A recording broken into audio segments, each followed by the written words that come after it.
क'क्राझाराव गोदानै लुफुंजानो थांगासिनो गंसे जौगा थाखोनि गंसे गेस्ट हाउस। क'क्राझार थिथागुरिनि साखाथि हालौवादाल थालगुरि बांलादबा गामियाव state of art guest house लुफुंनो अन्थाइ खाम्फा गायसनबाय बिटिआरनि गाहाय मावफुं सोद्रोमा प्रमद बर'आ।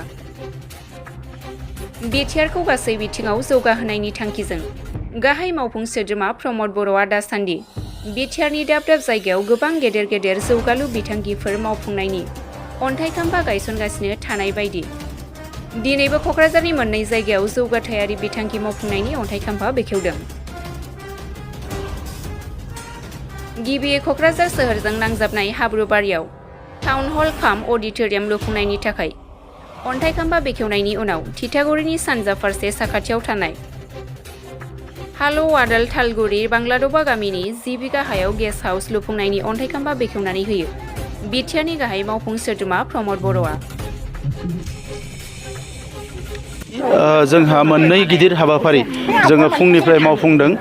मोनसेया जाबाय जोंहा क'क्राझार टाउनाव हाब्रुबारियाव टाउन हल जोङो दिनै गायसनदों।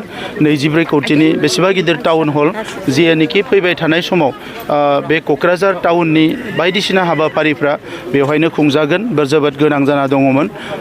आसामनि chief minister doctor Himanta Biswa Sharma बिथांखौ आं साबायखर बावदों जे 24 कौटि रां बेवहाय होनाय जादों जायनि दारै बे टाउन हला लुफुंगोन आरो जोंनि काउन्सिलनि फारसेनिफ्राय जोङो बेवहाय दिनै state of art G guest house बेखौ लुफुंनो थाखाय नैबेयाव जोङो दिनै अन्थाइ खाम्फा गायसनबाय।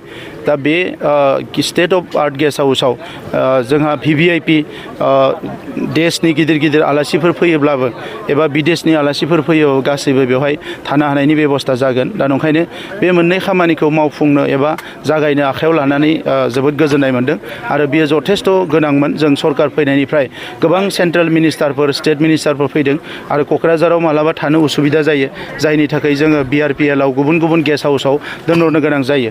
नाथाय बोसोरसे बोसोरनैनि उनाव बे न'आ गेस्ट हाउसा लुफुंजानायनि उनाव बे जेंनाया पार्मानेन्टलि जोबगोन।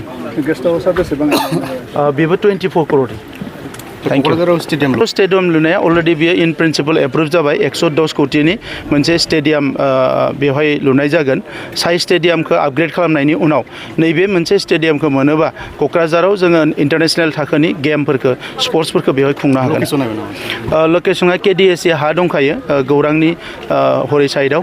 दा बे KDSA नि हायावनो बेखौ गायसननाय जागोन।